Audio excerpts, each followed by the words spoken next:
ാണ് ഇമാം ഷാഫി റഹ്മഹുല്ല അദ്ദേഹത്തിന്റെ കാലഘട്ടം വന്നു. ഇവിടെ ഷാഫിയാക്കൾ എന്ന് പറയുന്ന സുന്നികൾ എന്താ പറയണത്? പെണ്ണ് പള്ളിയിലേക്ക് പോകൽ ഹറാം. മഹാനായ ഷാഫി ഇമാം അങ്ങനെ അല്ല പറഞ്ഞു തന്നിട്ടുള്ളത്.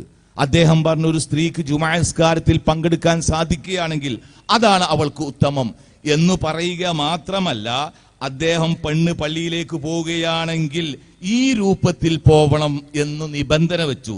കൊൽത്തു ഇമാം ഷാഫി പറയാ,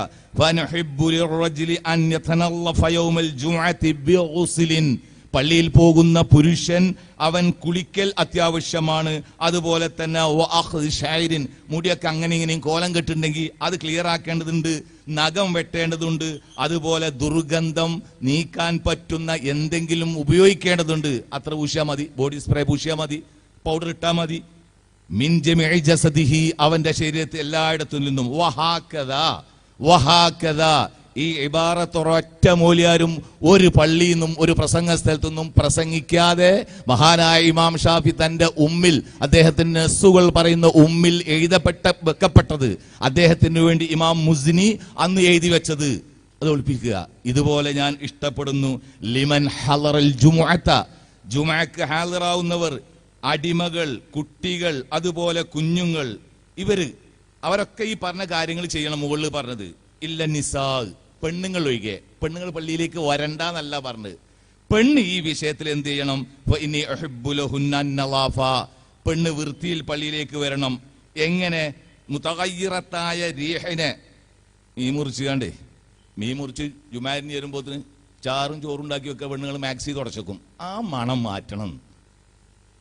ഒരു എക്സാമ്പിൾ പറഞ്ഞാട്ടോ, എല്ലാ പെണ്ണുങ്ങളും ഞാനും പെണ്ണുങ്ങൾ തെറ്റിദ്ധരിക്കണം, നിങ്ങളൊക്കെ അങ്ങനെയെന്നല്ല പറഞ്ഞത്, വെറുതെ എന്ന് പറഞ്ഞതാ. ഇങ്ങനത്തെ സ്മെല്ല് മാറ്റണം. അതുപോലെ എനിക്ക് അവർ അത്തർ പൂശി പള്ളിയിലേക്ക് പോകുന്നതിന് എനിക്ക് ഇഷ്ടമല്ല. എന്തുകൊണ്ട്? അള്ളാഹുവിന്റെ റസൂല് പറഞ്ഞു,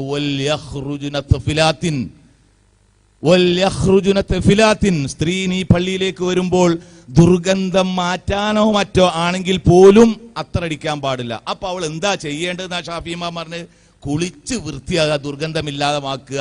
എന്നാൽ സ്പ്രേ പൂശാൻ പാടില്ല, അത്തർ പൂശരുത്. അത് റസൂലുള്ള എതിർത്തതാണ്. ഇനി ഇമാം ഷാഫി പറഞ്ഞൊരു പോയിന്റ് നോക്കുക.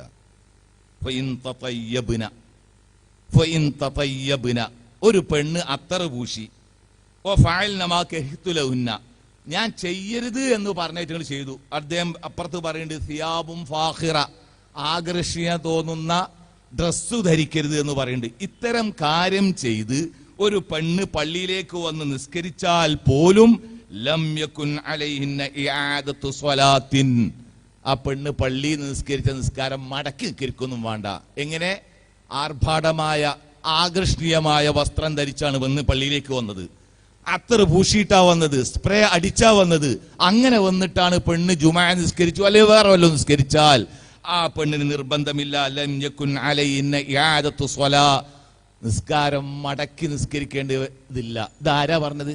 ഇമാം ഷാഫി റഹ്മത്തുള്ളാഹി. എന്റെ പ്രിയപ്പെട്ട സഹോദരി സഹോദരന്മാരെ, ഇസ്ലാം സ്ത്രീക്ക് അത്രമാത്രം സ്വാതന്ത്ര്യം കൊടുക്കുന്നത്. ഒരു ക്ലാസ് നല്ല നിലക്ക് പോകണമെങ്കിൽ അടുത്ത അധ്യാപകർ ചില ചിട്ടവട്ടങ്ങൾ പറയും, അല്ലേ? ഒരു സംഘടന നല്ല നിലക്ക് കൊണ്ടുപോകണമെങ്കിൽ അവിടെ ചില നിയമങ്ങൾ പാലിക്കേണ്ടതുണ്ട്. അതേപോലെ തന്നെ ഒരു മന്ത്രി പറഞ്ഞല്ലോ, ഇപ്പൊ നിങ്ങൾ കേട്ടല്ലോ അല്ലേ, മുസ്ലിങ്ങൾക്ക് മാത്രം സ്വർഗം കിട്ടും എന്ന് പറഞ്ഞത് അത് ശരിയല്ല എന്ന്. എന്താ അങ്ങനെ പറയാല്ലേ? കാരണം അള്ളാഹ് സ്വർഗം കിട്ടാൻ രണ്ടു കാര്യമേ പറഞ്ഞിട്ടുള്ളൂ. ആരാണെങ്കിലും, ഹിന്ദു ആയാലും മുസ്ലിം ആയാലും ക്രിസ്ത്യൻ ആണെങ്കിലും നിരീശ്വരവാദി ആണെങ്കിലും ആരായാലും, ഇന്നല്ലദീന ആമനു വഅമിലു സ്വാലിഹാത്ത്, കൃത്യമായ കറകളഞ്ഞ ഏകദൈവ വിശ്വാസം, അതിനധിഷ്ഠിതമായ സാലിഹായ പ്രവർത്തനം. ഒരു പാർട്ടി കയറുമ്പോൾ നമ്മൾ മെമ്പർഷിപ്പ് തരുന്നതിന് മുമ്പ് ചില നിബന്ധനകൾ പറയും. അത് പാലിക്കൽ നിർബന്ധമാണ്. എന്തിനു വേണ്ടിയാ? വർഗീയതക്കോ തീവ്രതക്കോ ഭീകരതക്കോ വേണ്ടിയല്ല, അത് സുഗമമായി മുന്നോട്ട് പോകാൻ വേണ്ടി. എന്നമാരിക്ക് പെണ്ണിന് പള്ളിയിലേക്ക് പോകാം, ജോലിക്ക് പോകാം, ആതുര ശുശ്രൂഷ രംഗത്തേക്ക് പോകാം, കച്ചവടത്തിന് പോകാം, പള്ളിയിൽ കിടന്നുറങ്ങാൻ പോകാം. പക്ഷേ അവിടെ റസൂലുള്ളാഹി സ്വല്ലല്ലാഹു അലൈഹി വസല്ലമ കൊണ്ടു നടക്കാൻ പറ്റിയ ആ സ്ത്രീയുടെ നന്മയ്ക്ക് വേണ്ടി പാലിക്കാൻ പറഞ്ഞ ചെറിയ ഒന്ന് രണ്ട് നിബന്ധന പാലിച്ചാൽ ആ പെണ്ണിന് എല്ലാ രംഗത്തും എല്ലാ സ്വാതന്ത്ര്യവും കൊടുത്തിട്ടുണ്ട്. ഇസ്ലാമികമായ ആ വൃത്തത്തിൽ ഒതുങ്ങിയിട്ടുള്ള, അല്ലേ? ഇവിടെ സ്ത്രീയുടെ ഹൈളിനെ സംബന്ധിച്ചൊക്കെ അശുദ്ധിയല്ല എന്നൊക്കെ ഓരോരുത്തർ മുദ്രാവാക്യം പറഞ്ഞു. ഒരു സ്ത്രീയുടെ പ്രകൃതിപരമായിട്ട് അള്ളാഹു കൊടുത്തതാ. ആ സമയത്ത് കണ്ടോ ഇസ്ലാം എന്താ പറഞ്ഞ് നിസ്കാരം വേണ്ട, നിസ്കരിക്കണ്ടപ്പ റമദാന് നോൽക്കണ്ട. എന്തുമാത്രം സ്വാതന്ത്ര്യം സൗകര്യമൊക്കെയാണ് ഇവർക്ക് ഇസ്ലാം കൊടുക്കുന്നത്. എന്നിട്ടും പലർക്കും ഇന്ന് സ്വാതന്ത്ര്യം ഇല്ല എന്ന് പറയുന്നു. അവസാനമായി പറയുന്നത് സ്ത്രീക്ക് പുരുഷൻ ചെയ്യുന്ന എല്ലാ ആരാധനാ സ്വാതന്ത്ര്യമുണ്ട്, പള്ളിയിൽ പോയി ചെയ്യുക എന്നുള്ളതിനെ പ്രോത്സാഹിപ്പിക്കപ്പെട്ട കാര്യമാണ്. മറ്റുള്ളതെല്ലാം ഇന്നത്തെ മതപുരോഹിതന്മാർ അല്ലെങ്കിൽ മതപണ്ഡിതന്മാർ കരുതി കൂട്ടി സത്യം വളച്ചൊടിച്ച് മറച്ചു പിടിച്ച് പൊതുജനത്തെ തെറ്റിദ്ധരിപ്പിക്കുകയാണ്. സത്യം കണ്ടെത്താനും അതിന്മേൽ ഉറച്ചു നിൽക്കാനും അള്ളാഹു നമുക്ക് എല്ലാവർക്കും തൗഫീഖ് ചെയ്യുമാറാവട്ടെ. അസ്സലാമു അലൈക്കും വറഹ്മത്തുള്ളാഹി.